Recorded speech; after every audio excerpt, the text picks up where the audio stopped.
Here, good afternoon, or good morning, or good evening, as it may be. It looks from the chat like we have everywhere from Kentucky to Kenya in the viewing audience today. We're so excited again to have viewership from all across the world. So maybe I'll just say Happy Friday.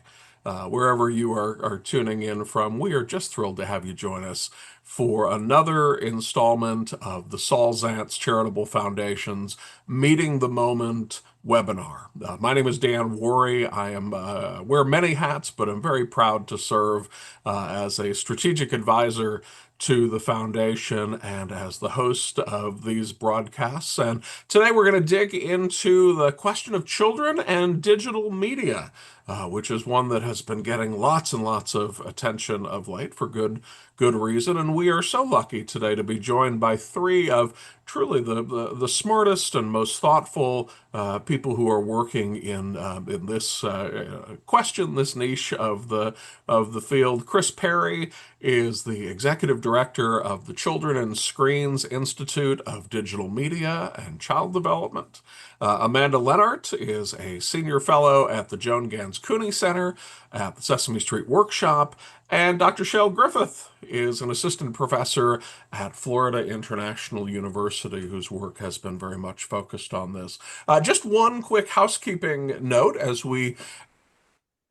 in the hour, we are going to set aside some time to take some of your questions, and so would love if you have thoughts or questions for the panelists as we go through the hour. If you would enter those into the Q&A function, which you'll find on your Zoom toolbar at the bottom of the screen. If you put your mouse over the bottom of the screen, you should see that Q&A function pop up. That will help us as the hour goes. You can tell already that the chat moves pretty quickly, and so if you enter a question 40 minutes from now, it's going to be very hard for us to track that down. So if you will certainly feel free to avail yourself of the chat all throughout the hour, converse with one another, affirm the panelists, ask as you want.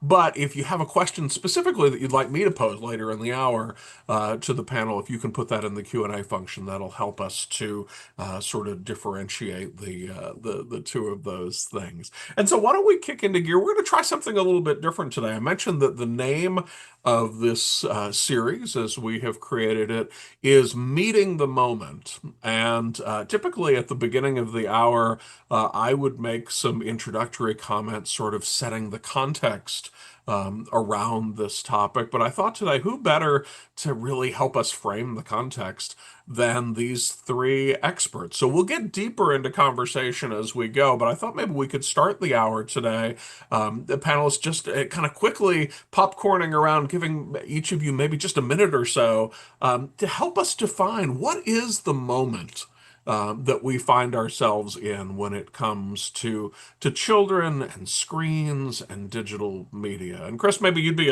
a great person to kick us off. Thank you, Dan. It's so great to be here, and I'm really excited to be on this panel. We are in a moment, but it's a moment plus 12 or 13 years. This has been a long time in the making. We know that kids and adults alike are very much involved in their digital lives, and this has eclipsed in many ways their real life. And we're on the precipice of generative AI entering into the picture as well. And we're at a point where we need additional federal policy and regulation to make products safer and make children happier. And in the meantime, while we wait for that big policy shift, parents are crying out for help. They need more guidance. They're looking for support to make sure their children's digital lives are healthier and that they're growing up in a better environment than they're in right now.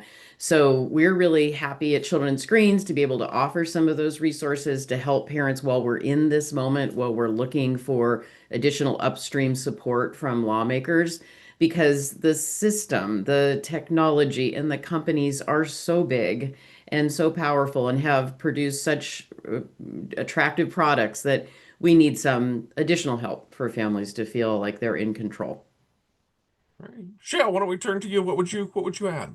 Yeah, I mean, I think I would add that we are in a moment of, I don't know if I could say frantically, but definitely searching for balance, right? So I think that we can acknowledge that technology and the digital kind of tools that are being developed can potentially be helpful for things that we have been searching for a really long time for support around, and that can include parents and their interactions with children and all of those things.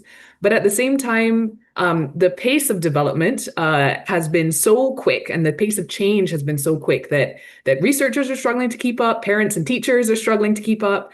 And so there's this kind of struggle between embracing that change and also being really cautious about the what we don't know yet about the impacts of kind of these things as they go, and kind of as we learn one thing, something else changes. And so it's that balance, I think, that is, I don't think we're struggling to achieve, let's say, at this moment. And Amanda. Well, this is the hard part about going third, right? So everybody said, such wonderful things, and the things I want to say, I think in many ways echo what Shale and Chris have already said, which is that we are in a moment of breathtakingly rapid change. It's so difficult for parents and kids and researchers and policymakers to keep up. Policy is always a lagging, always a lagging indicator, and I think even more so now. I think we're also in a moment of in some ways reconsideration and rethinking. We had a long period of time in which we really felt a lot of positive things about social media. We've really, I think, in the last 5 to 7 years, rethought that, partly because of the research and partly because of our lived experiences. But I also think we're in a moment of fear for a lot of parents and families around technology in their kids' lives. I've just come back from talking with a lot of families in different parts of the country, and that's a real through line. And what I'd really love to see us do is really reground ourselves in the evidence and the data that we do have to help us figure out where we should be worried and where we maybe don't necessarily need to be as worried. So I hope we can, I think we've got a great group today. I actually think we're going to talk through a lot of these things. So really excited to dig in on this. Thanks, Dan. Yeah, fantastic. Well, let's kick into gear. And Cheryl, maybe we start with you. I know as we think about sort of the continuum of childhood, your work has been focused a little bit with younger children. I think Amanda, yours with more with adolescents and teens, and Chris, yours, at children and screens now very broadly, sort of across the spectrum. So maybe we start at the beginning, Cheryl, with young children. And it's interesting to me as a somebody who has worked in the early childhood field for decades now.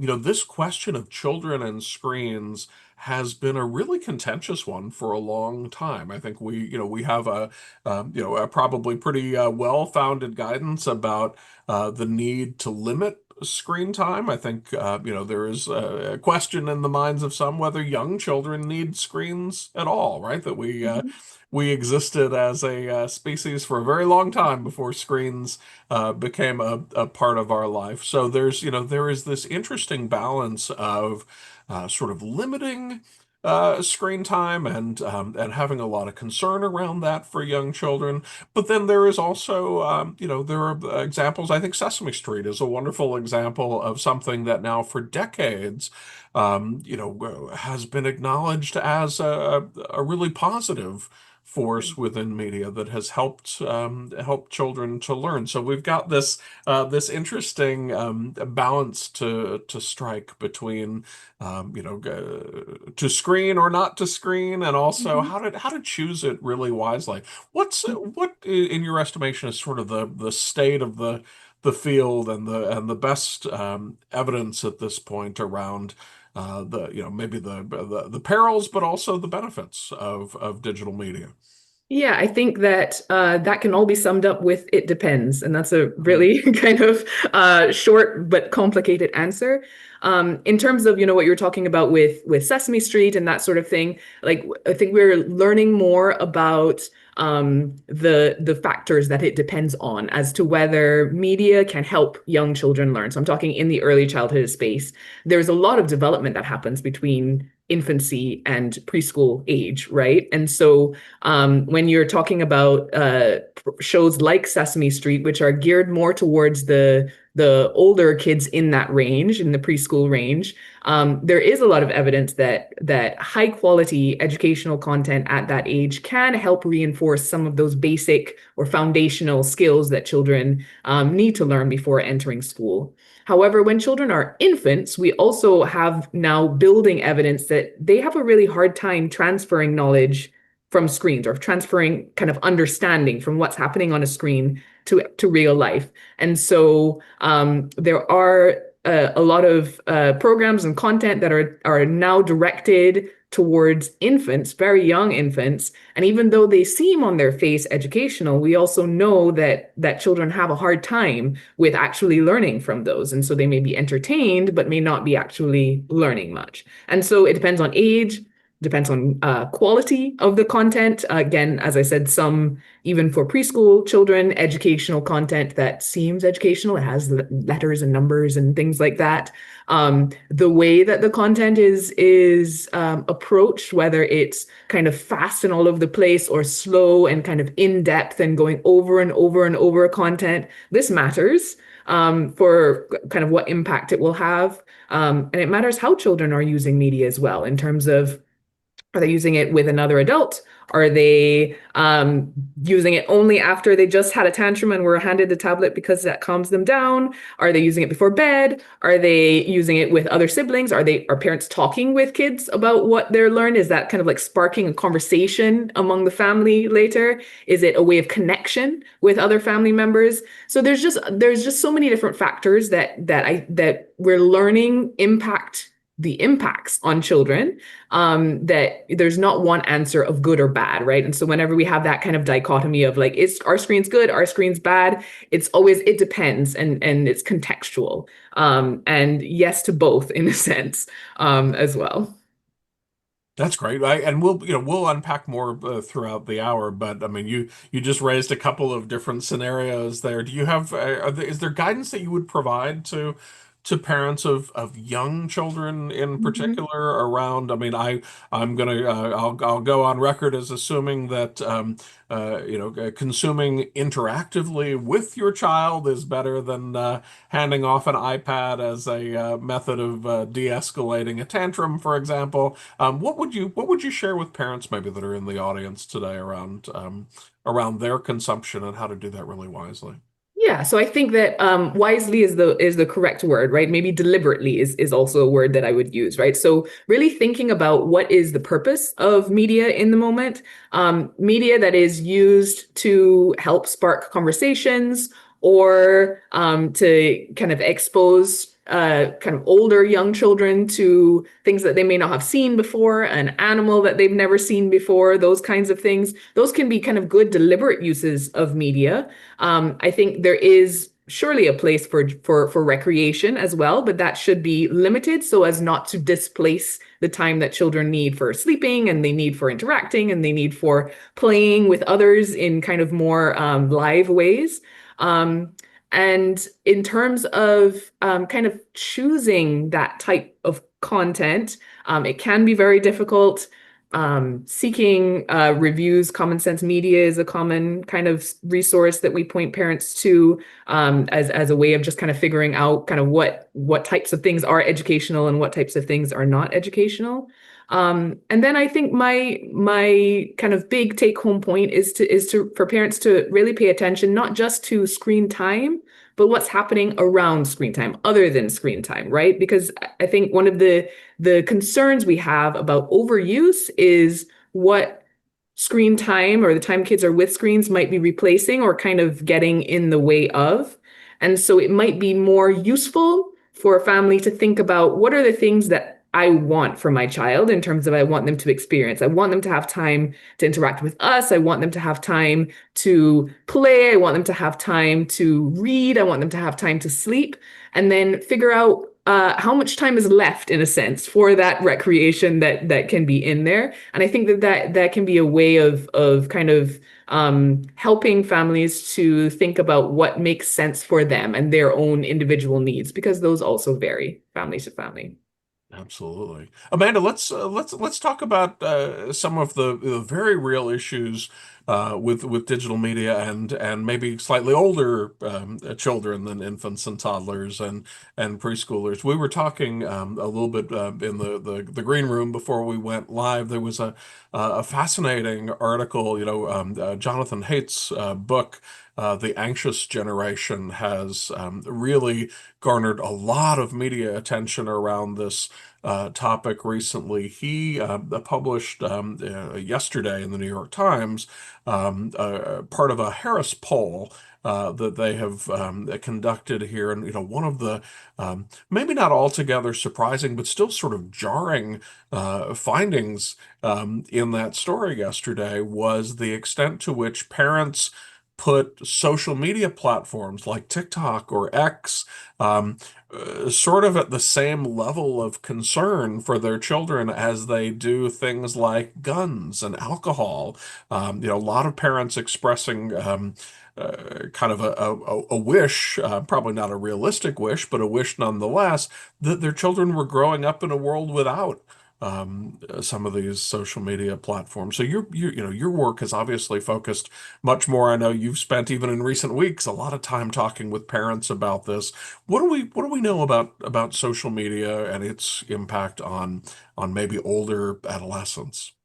Sure. I'm happy to talk about that. And, one thing I do want to sort of set out at the beginning are a couple of things. One, I think some of the national conversation is really eliding mobile phone use and social media use. And I would love for our conversation to separate those two things because you don't have to have one to have the other. You can have a social media account without having a phone, and you can have a phone without having social media on it. So let's separate those two as we get into our conversation. The other thing I think is really important to say when we start talking about social media and anybody, but adolescents in particular, is when we use the word social media, we're talking about a lot of different platforms that actually do a lot of different things, right? They offer different things to us. Some of them algorithmic feeds with short videos, and some of them, more conversations. Some of them are more visual. Some of them are more textual. So I think keeping that in the back of our mind, that sometimes when we talk about social media, we're really trying to mush too many things together in our conversation. And that can be also what's making this really complicated. I do think, we are through Jonathan Haidt and other public speakers in the world, we are in a space where a lot of parents have their sort of fears, as I mentioned earlier, raised about this. But I do think what the data really shows around this is like a really mixed picture. So when I was previously was the head of research at Common Sense Media, and when I was there, we issued a report called The Double-Edged Sword, which was really about the experiences that adolescents have with their own digital mental well-being and social media. And we use the phrase double-edged sword because that's really what it is for so many kids. We see a lot of young people telling us that this is actually a really, particularly youth of color, telling us this is a really important place for me to stay in contact with family, for me to learn about job opportunities, learn about educational opportunities, stay connected with people who are really important to me. But we also hear that youth of color, particularly Black youth, are much more likely to say, you know what, I'm done with these platforms. I'm going to take a break. I'm going to shut it down. I'm going to step away. And in that research that we did, we actually went and talked to young people after gathering this data from a much larger sample. We went and did focus groups and conversations with young people. And a lot of what came out is sort of a sense of like fatigue with, difficult conversations in real life and all the experiences that youth of color have there and their lack of interest in seeing that in digital space. But I think most critically, we really have to think about there's a certain subsets of young people for whom social media is both quite problematic and also quite important. In particular, I mean LGBTQ plus youth. For them, particularly given the state of affairs in America, social media is actually an incredibly important place for them to find social support for people who can help them figure out the things they need to figure out about their lives. But it is also a place where they see a lot of hateful rhetoric about people just like them that make them feel bad about themselves. We also see it's a really complicated picture for young people who are experiencing symptoms of depression. It also turns out anxiety, but our research mostly focused on depression, which is that for those young people, in many cases, being in social media spaces is also intensely supportive. It's where they have their communities. It's where they go when they're feeling bad, when they want to feel better, and where people can cheer them up. But it is also a space and place where young people, again, who experience these depressive symptoms, also often go and feel much, much worse, right? The FOMO experiences. So in many ways, the sort of sensitivities of young people experiencing symptoms of depression, the sensitivities of young people who are LGBTQ are higher. They're more heightened than the average young person. And for those kids, this is both just an incredibly complex space, right? On one hand, you don't want to take it away from these young people because they are so important as spaces of support and community.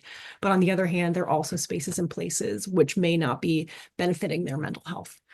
So again, really, I think a complex space. I could go on. There's more research that talks about the sense for average kids around just pressure and stress. And I did a study with some colleagues at the Center for Digital Thriving, in which we asked people very broadly about the pressure and stress that they feel, independent of where it was happening, and then had a conversation after that about what or who was contributing to that sense of pressure and stress. So we talked about your parents, and we talked about other adults in your life, and we talked about peers, and we talked about social media.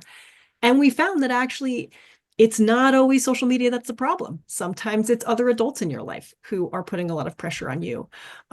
And that social media, while it does exert a lot of negative pressure on young people, particularly around appearance and a sense of need to achieve and to sort of achieve for their future, it also, for many young people, supports them and makes them feel better about these things. So again, back to this double-edged sword, it really is a complex space. And so I think that is a thing that's hard for parents about knowing when and how to have their kids use these platforms, and how to help them do it in a way that's beneficial and positive.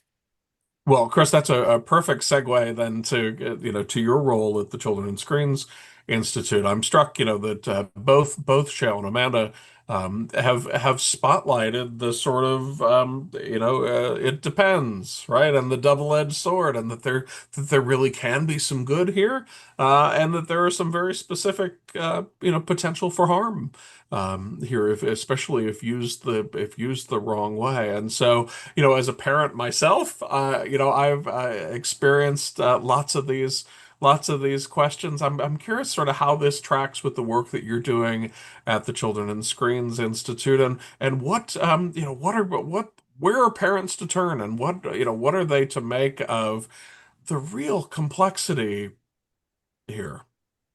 It tracks really well with what we've heard from our audience and experts, that kids are using more screens than experts recommend. In other words, they're on, frankly, all day long. We're seeing 8, 9, 12 hours per day, despite these growing concerns and the fact that we know that the devices and sometimes the products on them are harmful, and everyone is increasingly aware.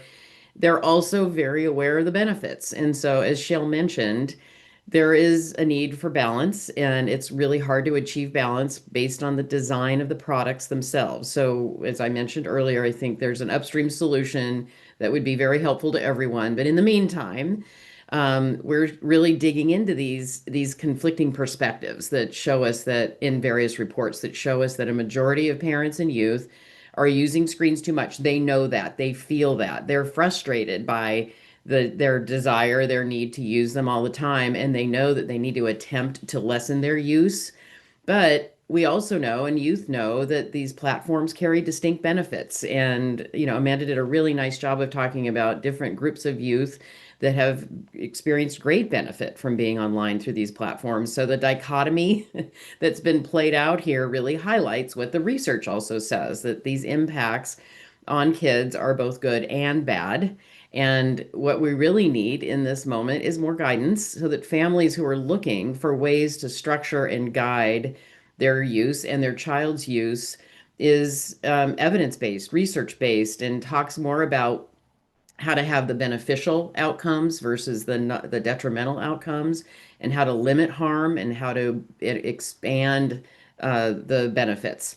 The way to do this is really through child specific, and Shale made the point early on, it depends. It's because all children are different. These ages and stages that they're in change fairly rapidly. So what works for your 4-year-old might be very different when they turn 8. And so you have to be nimble, and you have to be well informed to make sure that you're making family specific choices that are good for you and your kids, depending on your situation. And it really helps if what we're offering people is evidence-based and frankly well distributed. It's coming to them through their pediatrician, through the educational system, through the media itself, so that they feel like these are consistent recommendations that they can employ with great confidence, and that the child will help as well by adopting those recommendations. Shale also made a great point earlier today about baseline recommendations, which I really think was a smart recommendation, and how to build out, something that's more, tailored to the individual. Pediatricians are really in a great place as a trusted source. I say that knowing how much is already on their plate and how much they already are trying to help parents understand. But we need that detailed guidance, but also simple checklists so that we could get maybe deeper into what some of the challenges a child's having, and so we can address that more specifically. It could be, if they're LGBTQ, that the suggestion would be different than for a child who's on their video game system 12, 13 hours a day, right? You would have a different approach to those kids. So at Children's Screens, we're really trying to talk to parents about reducing screen time, not letting it displace those other critical child development tasks that we know we're supporting children to achieve so that they can develop optimally.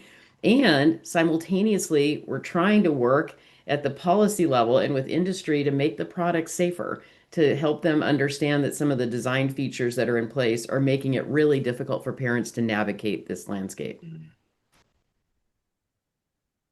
Want to remind everyone we're going to take some questions from you. If you want to drop those in the Q&A function, we'll get to those a little bit later in the hour. So many things I want to ask all of you about your responses here. Amanda, though, I maybe turn back to you for just a minute. Shale I think said something really important early in the hour about just how quickly all of this is transforming.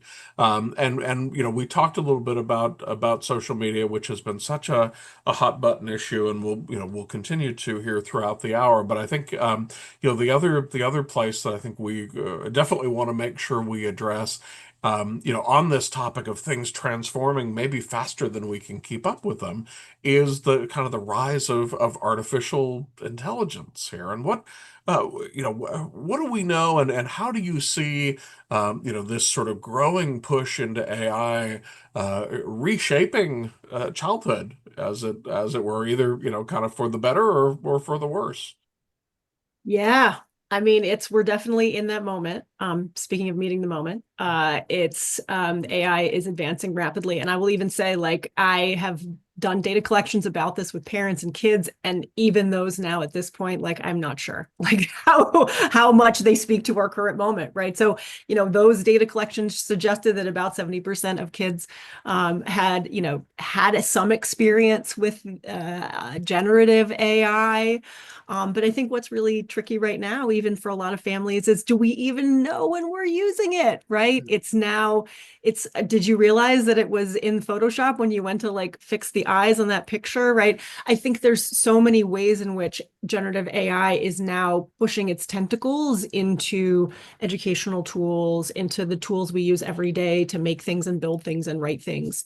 So even distinguishing when we're using it and when we're not using it is actually a really tricky question. And I think something for parents and all of us to think about. I think the most obvious things we think about are the large language models, the Chat GPTs, the Geminis, the Claudes of this world. But I do think there's really some very interesting impacts coming our way.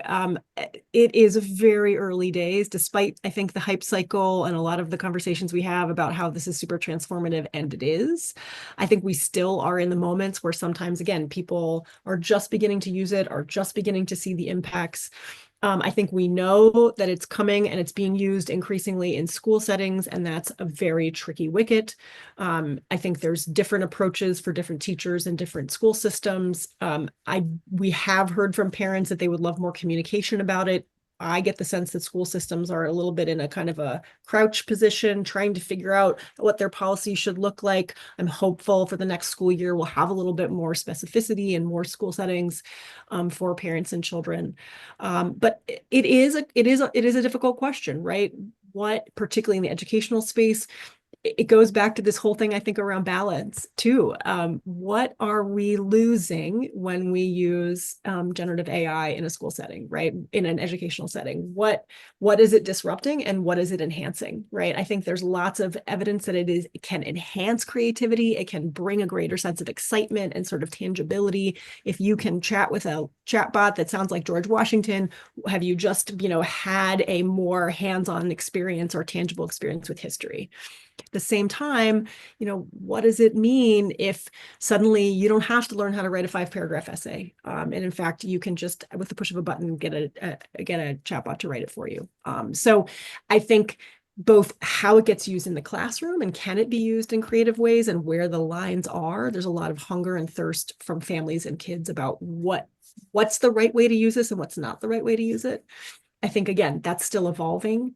We're seeing wonderful tech and tools that, again, I think can enhance learning potentially, but so much that seems like it's potentially cutting it off, especially, I would say, extracurricular uses where, people are using it without permission, without sort of the knowledge and without acknowledgement. I think the other big thing that's coming down the pike for us on this is the sort of personal affective relationships, right? We see in the data that young people use chatbots already for practicing conversations that are hard to have with other people, when they are lonely or bored, for companionship, when they have awkward questions to ask, perhaps about a health challenge. We see all these ways in which chatbots are beginning, particularly for adolescents who have things that they do not want to talk about with a judgmental human, are beginning to use in these spaces. Now, does that mean that there's potentially promise here for therapeutics? Possibly, yes. But also, I think we have to ask ourselves, like, what does it mean when a generation of young people could be growing up with creating these effective relationships with chatbots, right?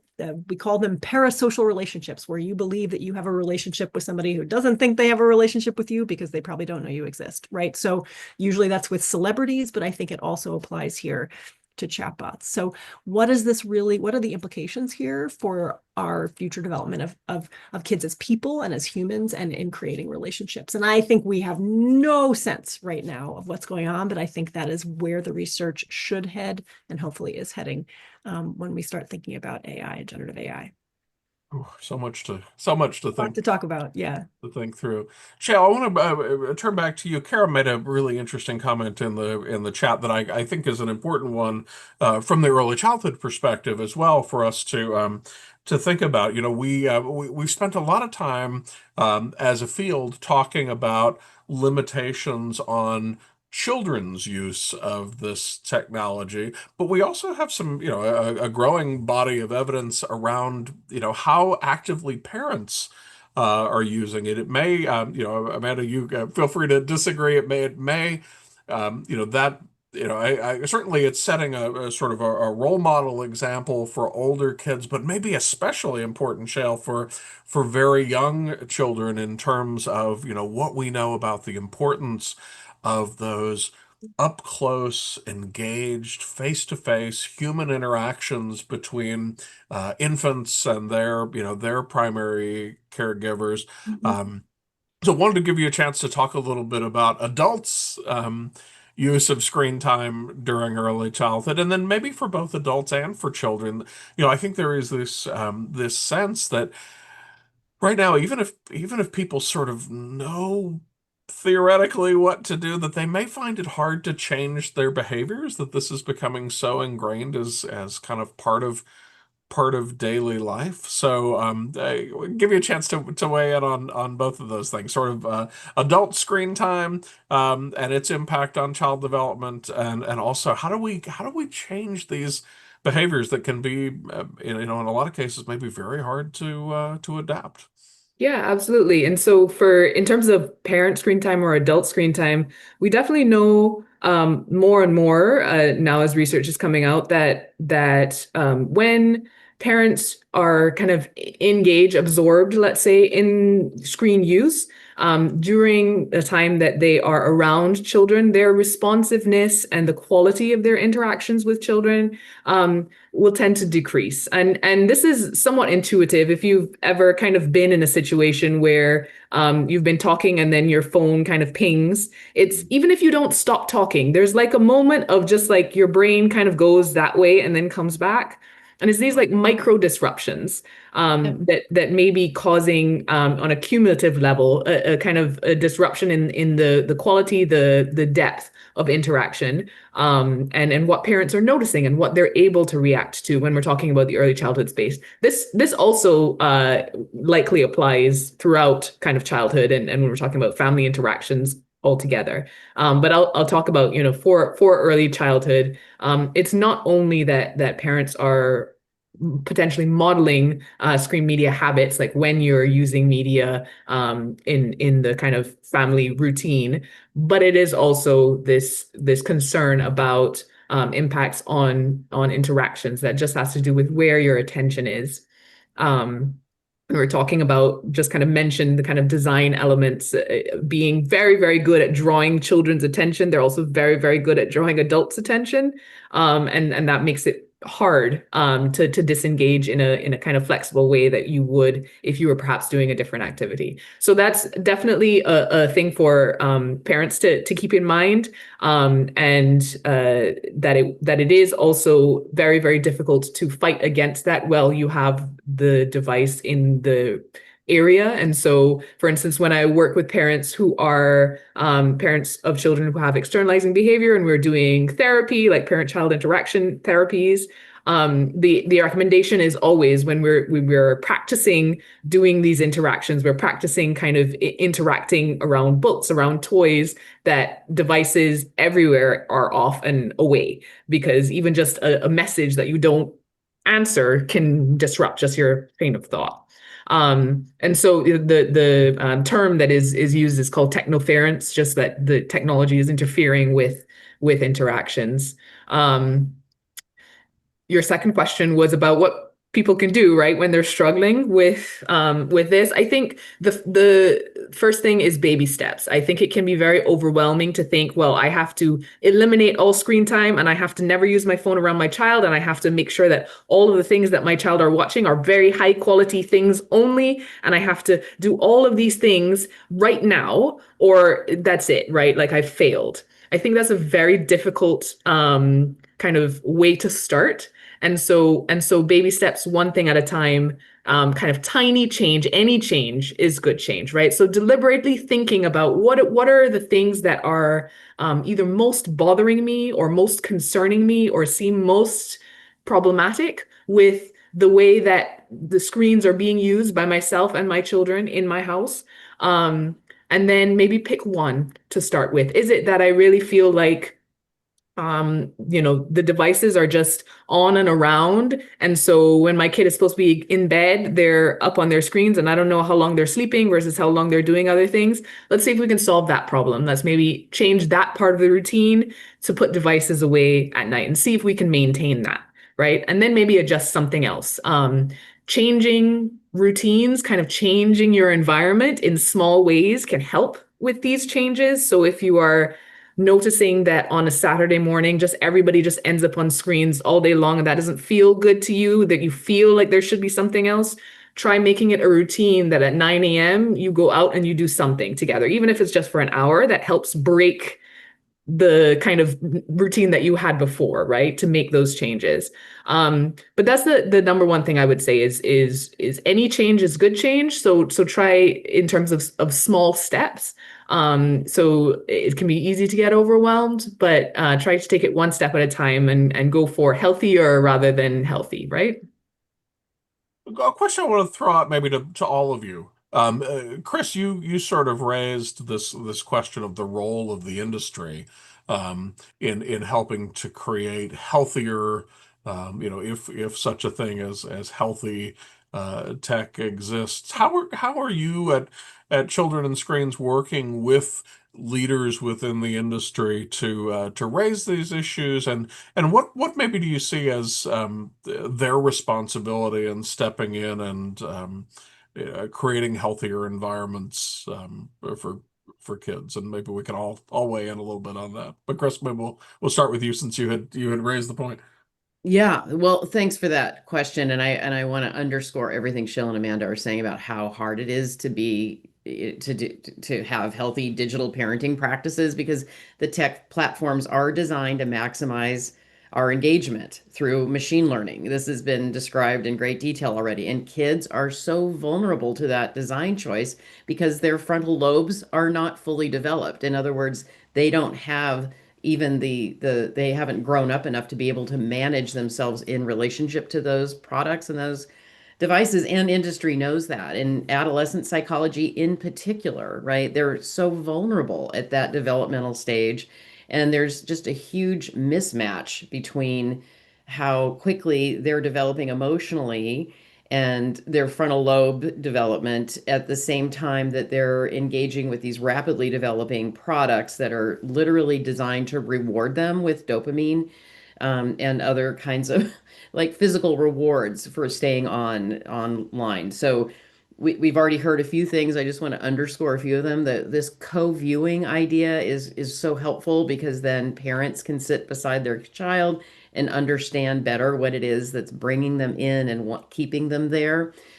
So you can have better communication and maybe even suggest ways of managing their own behavior. There was a point in the chat a minute ago about using parental controls, which of course sounds like the perfect solution, but in fact, they're not that great. It's another point about industry and the things that experts have pointed out to them is that children are so savvy and sophisticated. They're really good at getting around parental controls and some of the tools that parents are using. And so again, the design is what it is. Then the child's brain is still developing and it's being exploited by the design. And then the controls seem like a solution to parents because the upstream solution's missing, but then the child is pretty capable of undoing those controls. And so we're basically at a point where we need design change. There was a recent study from JAMA that found that addictive patterns at age 10 there already are addictive behaviors by age 10 on phones, games, and social media use. And that was predictive of suicidal risk 4 years later. So we know that these are very serious risks. It's not even just the displacement of developmental tasks, it's something more nefarious. The platforms and devices are designed, right, to capture and hold our attention. And as I just noted, children and teens are particularly vulnerable to these design choices.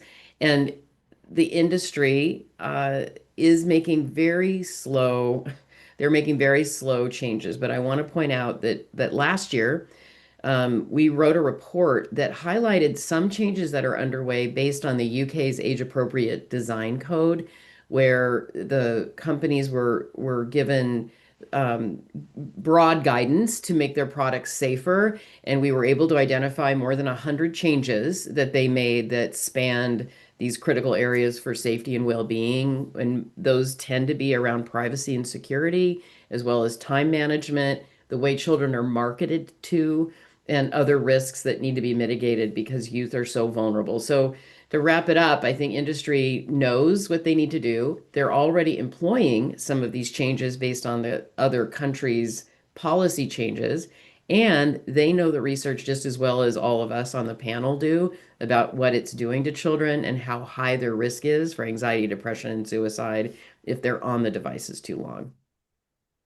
So, Amanda, I want to ask you about the social media platforms and their responsibility. But first, I don't want to let this comment pass. So, in your mind, is the solution here? I mean, can the tech industry be depended on to sort of solve this on their own, or is it up to policymakers to help to put some limitations around this, given the way that these products are designed really to sort of capture our attention and maximize our use of them.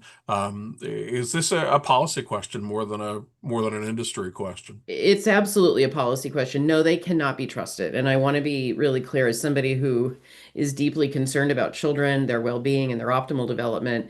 The introduction of the smartphone combined with some of the social media products that children often use has it's I think we can safely say that there is risk and harm, and that there are many steps that the companies could take but are not taking to make the product safer for children. There are some good actors. I don't want to be, alarmist, but Sure, at the sure. same time, I think sometimes it's really helpful to say to parents directly, you're feeling badly. This is hard to manage for yourself and for your children. And it isn't just you, it's happening to families all over the world. And we really know that companies have a role to play to make their products safer for children. I agree with Shale and Amanda when they say, what if we could build out what's beneficial, do more to help children with their education and their development versus buying and selling their data, targeting them for ads, making their attention part of our economy, and instead making their well-being and their optimal development the point of a product. Yeah. Amanda, jump Yeah. in and And, obviously, I echo what Chris says. I think, I've done some research with people inside tech companies. So deeply anonymized, can't tell you who they are. But, I think they would acknowledge as Chris said, these aren't necessarily all bad people. Many of them, they get into this work, working on the children's side of trust and safety inside tech companies because they actually care about kids, but they're inside a system that has incentives that basically ignores what they have to say, right? The company's incentives are all about shareholder value, about maximization of attention, about increasing revenue, right? And anything that you do that declines attention, declines stickiness, is declining revenue. So we are in a setting where the incentives are broken.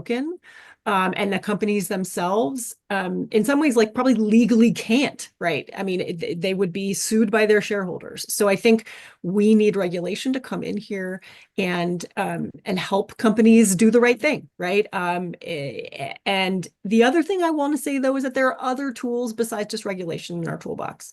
So in this study that I did, we also heard about a couple other things that work. So it turns out public shaming, it works, right? Like when you get written up poorly in the media and when terrible things happen to children on your watch, which is awful, but also helps shine a light and attention on the big terrible things or the choices that companies are making. There's also ratings and reviews where companies are ranked based on how well they do on certain criteria around safety or privacy. And I think finally, I also want to highlight something that my colleagues at the, Joan Ganz Cooney Center at Sesame Workshop are doing, which is even like a design fellowship, which helps designers who are building the tools inside tech companies and teaches them about child development and teaches them about, better choices that can be made and teaches them to work with children directly, also to make better things for children by listening to kids. So I think there's a lot of approaches, regulation critical, right? We have made this parents' problem for the last 20 years. And it's always going to kind of be parents' problems, again, for all the reasons that Shale and Chris have said, that each child is different. I've just been talking to a bunch of parents of neurodiverse kids who have a whole special set of problems, who themselves need to probably make really different decisions about tech use for their children based on just who their kids are.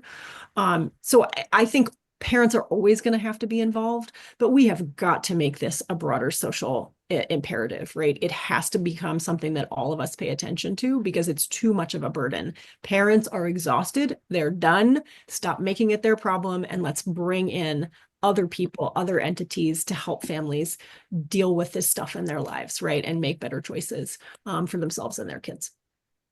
Shale, I want to let you weigh in on this question of the industry too, if you have things that maybe haven't been said that you want to add. But in the interest of time too, I want to start jumping into some of the audience Q&A. And Michael asked a question that I think is really well suited, maybe at least to start with you. I think, and his question was around the impact of the COVID-19 pandemic on this. We've talked about how this is moving at such a pace, but was the pandemic sort of an accelerator, and did it change the conversation? I think you and I, when we had pulled together to kind of have a pre-conversation here, had talked about, it's not lost on me as an early childhood teacher and professional that, for years and years, the conversation was around, there's no such thing as, an online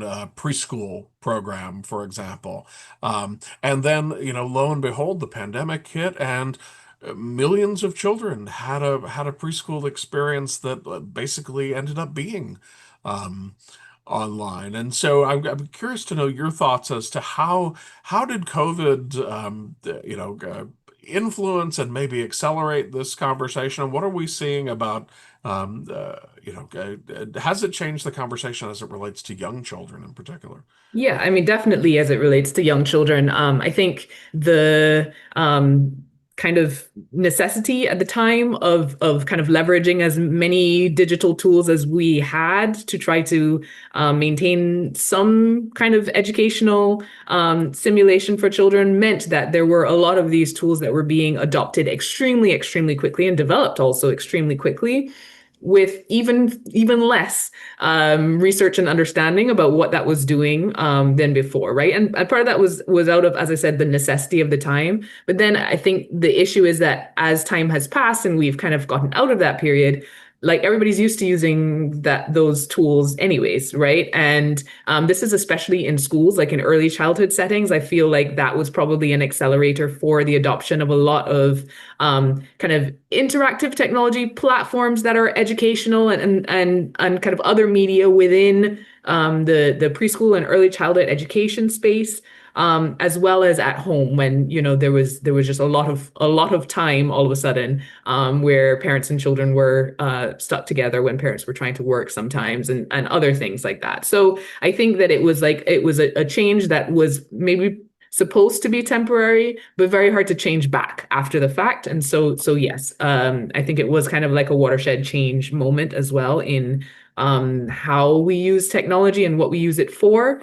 And it's almost like habits that are now hard to break. And it really, really important to not forget that a lot of this was adopted in an emergency moment where we didn't really know, and we still don't really know what long-term impacts are. And so I think that's a great question, but yes, I think we have to somewhat try to backtrack, and I think that we're trying to do that, but it's a little bit of a different place than we were in 2019. And Amanda, would you say the same for adolescents? yeah. So we have data in a study that we did where we had a data collection, like 2 data collections right before the pandemic and one right after. And we can see that actually you can just see the jump in the just overall use of social media and time spent on platforms.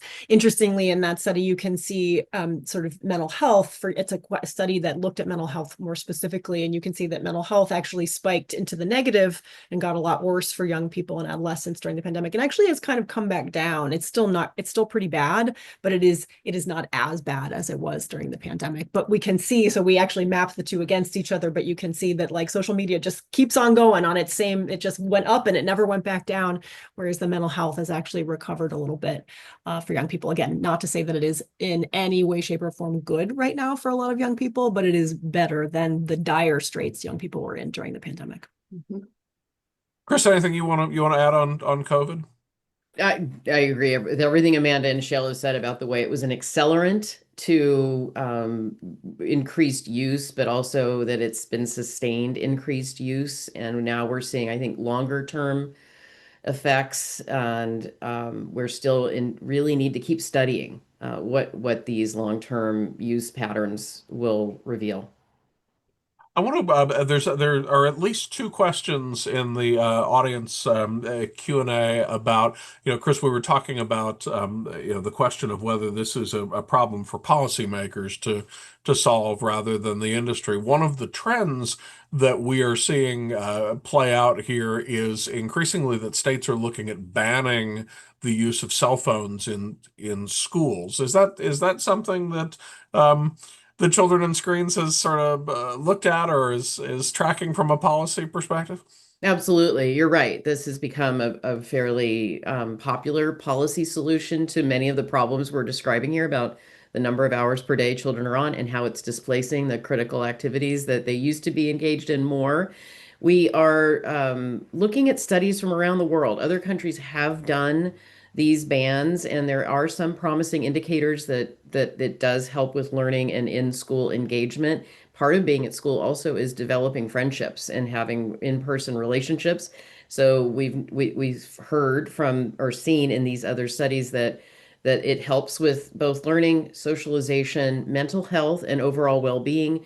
But we also are cautious because there aren't that many studies yet, and many of them are not in the United States. So one thing that we would love to see as school districts, states are implementing school phone bans of different sorts, because they're all a little bit different from each other, is that they also include a provision to study how that policy did, what the impact of that policy was, because these are really experiments if you think about it.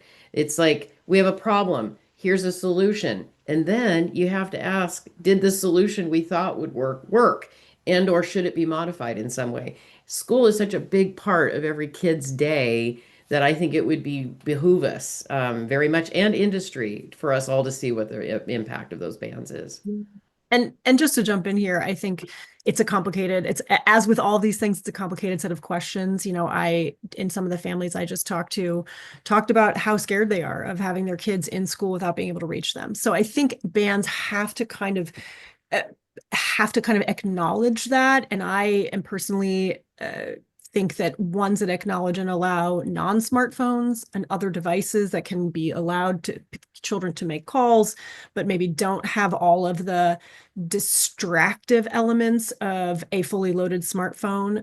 So in some research that I did with Jenny Radesky and her team at the University of Michigan, we found that it's actually the social media on the phone that pings off notifications, and it's those notifications, exactly what Shale was talking about, like the micro distraction.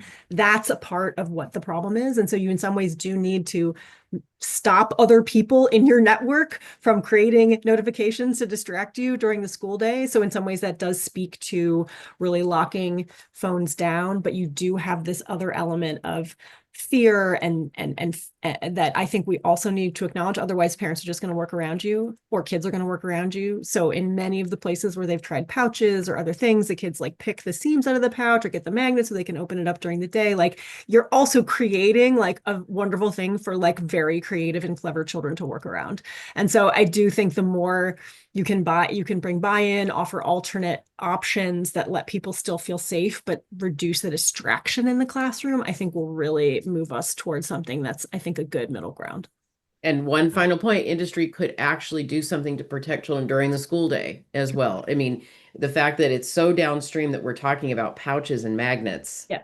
instead of a design choice where the phone could go into school mode, or something could happen to de-emphasize notifications and other distractions and emphasize education, would be an enormous contribution on the part of industry. Yeah. Absolutely. We are right near the top of the hour. We started with kind of a quick round of helping to define the moment. Want to give you each a chance to sort of wrap up the hour with a quick response. What's your best practical advice to parents on this topic at this point? If you had just a moment to share with them, Shale, what would you share with parents of young children, for example, who are struggling with the topic?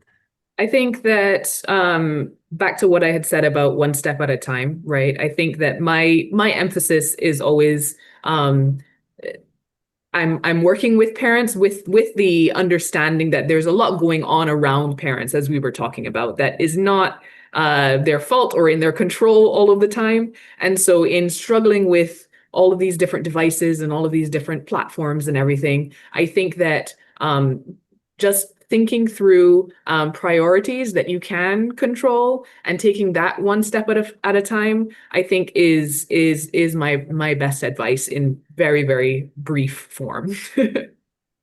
Amanda, jump in. How would you advise the parents of adolescents, maybe? Sure. I mean, I think the big takeaways for me are two. One is go slow, right? I think as you think about your kids and their requests for devices, think about what problem you're trying to solve. Are you trying to solve a safety issue? Are you trying to solve a human relational peer relationship issue?